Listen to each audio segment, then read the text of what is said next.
Hey Fandom Central, how's it going? Since Black Adam is a few days away, I thought it would be great to review Shazam.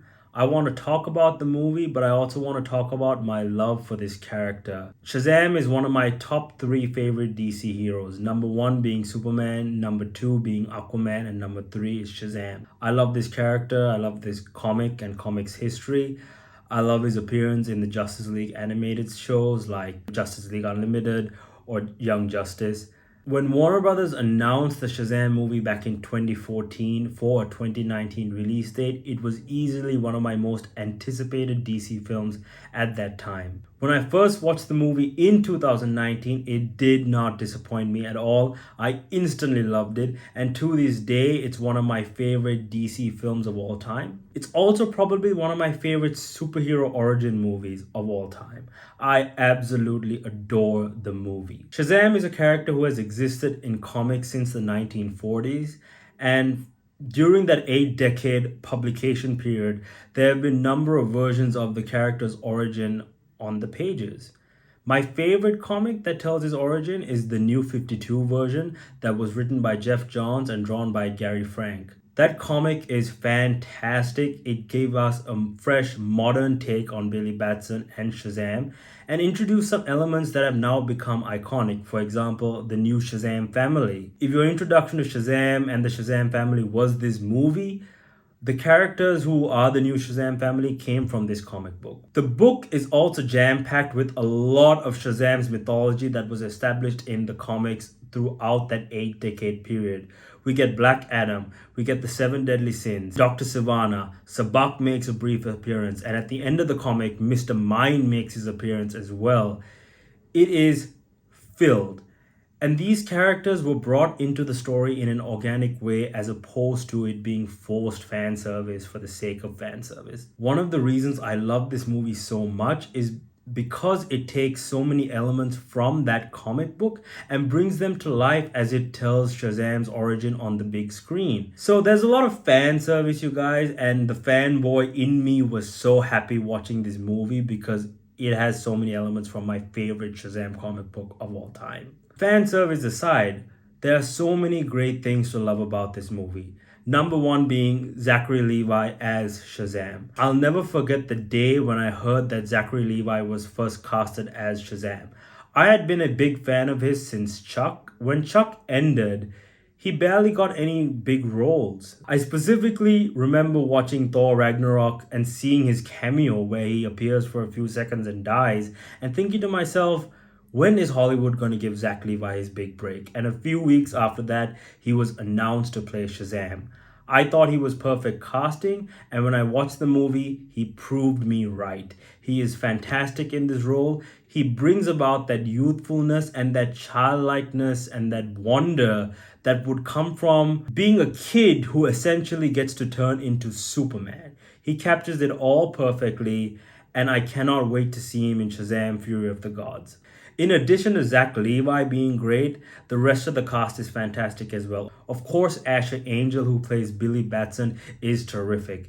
He, Zach Levi, and David F. Sandberg, the director, did a great job in making me believe that these are the same person. That Asher Angel's Billy Batson and Zach Levi's Shazam are not two different people, but they in fact are the same person. I didn't feel any disconnect between the two characters when Billy Batson turned into Shazam. The supporting characters are great. All the kids who played Billy Batson's foster siblings were fantastic, and I was so blown away because it's very hard to get good performances out of very young children. They were all amazing, they were all fantastic. In talking about how great the kids were as the foster siblings, they all have fantastic chemistry with each other. The family element of this movie brought a great sense of wholesomeness, if that's a word, and also some heart, much needed heart and emotion to the film. And I love the movie for that as well. The characters are all amazing. I love them together. I love them as individuals. I can't wait to see more of them in Fury of the Gods now that they are fully the Shazam family. But the character that impressed me the most after Shazam and Billy Batson had to be Dr. Sivana. In the comic books, Dr. Sivana was never one of my favorite villains in general because I found him to be a very two dimensional character. He was a typical mad scientist who just wanted to do mad scientist things. There was nothing complex about the character or nothing interesting that I found about the character. It was important for me that the movie did something good with this character and made this character feel like a genuine threat to Shazam because in a typical Shazam origin story, Black Adam is the primary antagonist for Billy Batson and Shazam. If you've read most of his origins throughout the years, any comic book fan would know that the wizard Shazam selects Billy Batson specifically for the task of fighting and taking down Black Adam. When I heard Black Adam wasn't going to be in the movie, I was genuinely concerned about who the antagonist will be and how the antagonist will come off. When Mark Strong was casted as Dr. Sivana, I thought he was a good casting because Mark Strong is a terrific actor. His performance is great, but I have to give props to the creative team, the writers, and the director for making Dr. Sivana a great character in this movie. We get a bit more about his backstory, we see why he is the way he is, and of course, all the written work is elevated by Mark Strong's performance. They made Dr. Sivana an interesting character to the point where I want to follow his journey. I want to see more of Dr. Sivana in these movies. I know he's not going to be in Fury of the Gods, but if we get a Shazam 3, I hope Mark Strong returns to play the character and I hope we get to see more of his interactions with Shazam. I mentioned before that I was concerned about Black Adam's absence in the movie, but ultimately I thought it was a benefit to the film because they were able to give Shazam his space. With Black Adam not being in the movie, the film didn't have to juggle too many characters and plot elements. It had the breathing room and the time to get the audience invested in Billy Batson, to get us invested in his family, and also to make Dr. Sivana a compelling villain. So what I assumed was going to be a negative thing for the movie turned out to be the best thing for the movie. And apart from Dr. Sivana, we also get the seven deadly sins in the movie. The seven deadly sins take Black Adam's role in this movie. In the New 52 comic book that I mentioned, Dr. Sivana is specifically looking for Black Adam's tomb. But in this film, he's looking for the seven deadly sins and a way to free them, and it worked for the movie.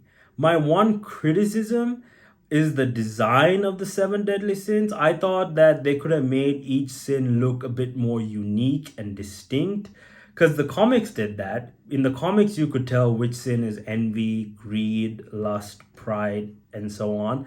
But in the movie, they all look the same. I'm assuming this was due to budgetary constraints that they had to limit the design and the VFX on these characters. And I totally understand. And it's more of a nitpick as opposed to a hard criticism. It didn't take me out of the movie, but as a fan, it's something that I would have liked to have seen. Another thing I really loved about the movie, and I want to bring this up because most movies tend to drag plot points like this into their sequels, and that is the storyline of Billy and his mother. Usually, when a film sets up the idea of the protagonist not knowing where their parents are, that's a plot point that gets resolved in the second or maybe in the third movie. But Shazam resolves it in this movie itself, and I'm so happy that they did that. I'm so happy they didn't keep Billy finding his mother until the second movie or for the third movie. Overall, you guys, I don't have that many negative things to say about the film. I love the fan service in the movie. I love the acting. I love the character development they gave to Dr. Sivana.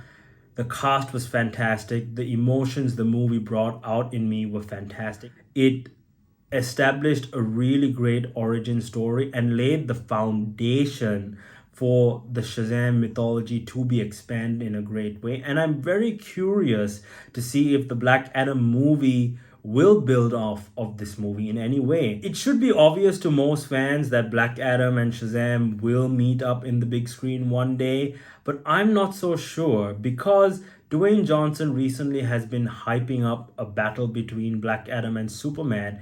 Not once has he talked about sharing the screen with Shazam. This movie has a Black Adam Easter egg, and it specifically mentions that Black Adam was the one who released the seven deadly sins to this world.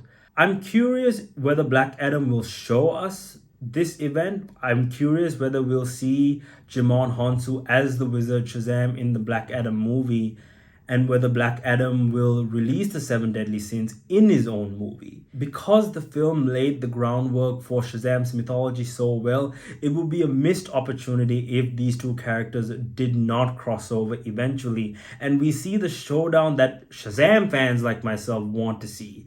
I love Superman, but Black Adam versus Superman is not what I want to see. I want to see Shazam versus Superman. I rate Shazam with a 9.5 out of 10.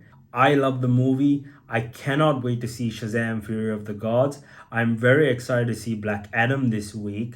My review for Black Adam will be up once I've seen it.